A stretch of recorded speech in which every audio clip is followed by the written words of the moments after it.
इस मंच के संचालक डॉक्टर साहब और यहाँ उपस्थित राजद अध्यक्ष सुबोध जी, बाकी सारे कार्यकर्ता जो हम लोगों के साथ प्रचार अभियान में चल रहे हैं, मैं उनका महागठबंधन की ओर से और अपनी पार्टी भाकपा माले की ओर से क्रांतिकारी अभिवादन करते हैं, लाल सलाम करते हैं।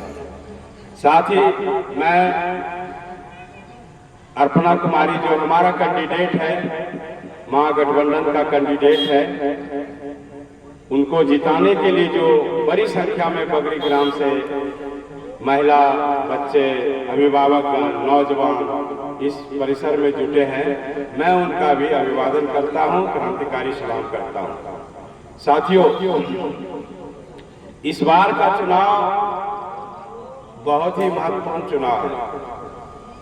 ये चुनाव सिर्फ चुनाव नहीं है, ये चुनाव इस देश का संविधान जो बाबा साहब अम्बेडकर के नेतृत्व में संविधान बना था, जिसके मातहत हमें अधिकार मिला है, जिसके जरिए गरीब से गरीब, अमीर से अमीर लोगों के लिए कानून है, उसको बीजेपी की नफरती सरकार, जिनका ये भरोसा एक नफरत फैलाओ, पीछे हट करके और कहे, जो इस बात पर विश्वास करते हैं कि फूट डालो राज करो। कई लोग तो कहते हैं कि अंग्रेजियत जो थे, ब्रिटिश हुकूमत जो थी, उसके ये सिपह सलार हुआ करते थे, उसके ये सबकिया हुआ करते थे, और गोलवरकर ने कई बार अंग्रेजों से माफी मांगा।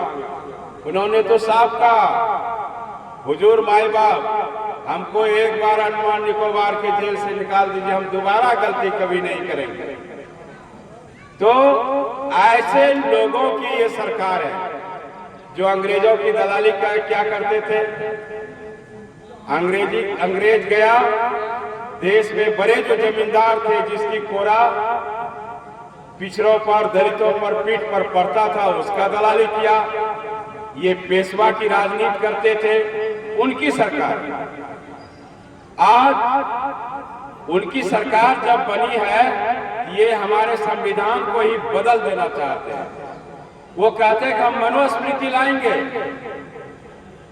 और आप सब जान लीजिए कि मनुस्मृति का मतलब 4 लोगों का राज। मैं ये नहीं कहता हूं कि सारे लोग वैसे हैं उस जाति में, ऐसे भी लोग हैं जो आपके साथ कंधे से कंधा मिलाकर लड़ाई के मैदान में उसके खिलाफ अड़ा हुआ है। ऐसे भी लोग हैं जो उनको विनाश का सूत्रपात करने वाले लोग हैं। लेकिन जो सामंती ताकत है, जो सदैव पिछड़ों पर, दलितों पर लाठियां बरसाने का काम किया करते थे, आज उनकी एक गोलबंदी हुई है, और देश के अंदर नफरत फैलाने का काम, झूठ को परोसने का काम किया जा रहा है, जिसके जरिए ये सत्ता में टिके हुए हैं।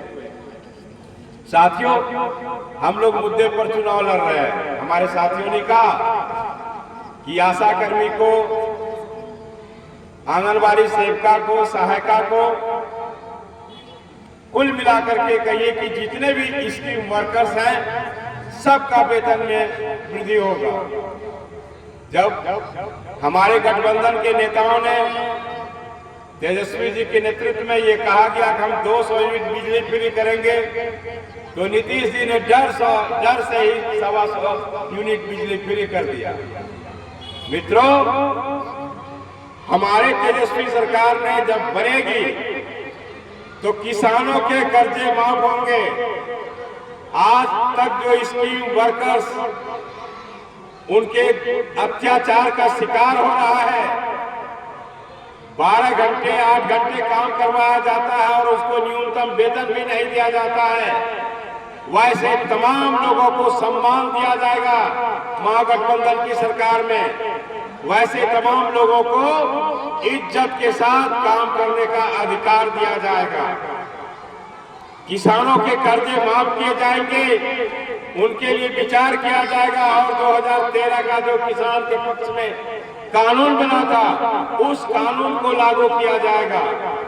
मित्रों, आज ये इलाका, कोसी का इलाका अगर देखिएगा तो कटाव से प्रभावित है। गंगा का इलाका देखिएगा तो कटाव से प्रभावित है। किसी को भी मैं दावे के साथ कहता हूं, पिछले 5 वर्षों में नरेंद्र मोदी की सरकार हो या नीतीश कुमार की सरकार हो, अपने मन से 5 लोगों को जमीन का पर्चा नहीं दिया है। लेकिन अडानी को 1 रुपया प्रति एकड़ के हिसाब से 1050 एकड़ जमीन नीतीश कुमार की सरकार ने मुहैया करा दिया। जहां 10 लाख पेड़ कटेंगे, कई गांव उजड़ेगा, उसकी इसको चिंता नहीं है। मित्रों, इसको चिंता है कि अडानी कैसे देश का सबसे बड़ा पूंजीपति बन जाए और उसके सहारे झूठ का प्रचार करके हम देश की सत्ता पर कैसे काबिज रहें, चिंता उसको ये है। इसीलिए आज जो सवाल हमारे सामने है, हमारे सामने सिर्फ सरकार बदलने का सवाल नहीं है,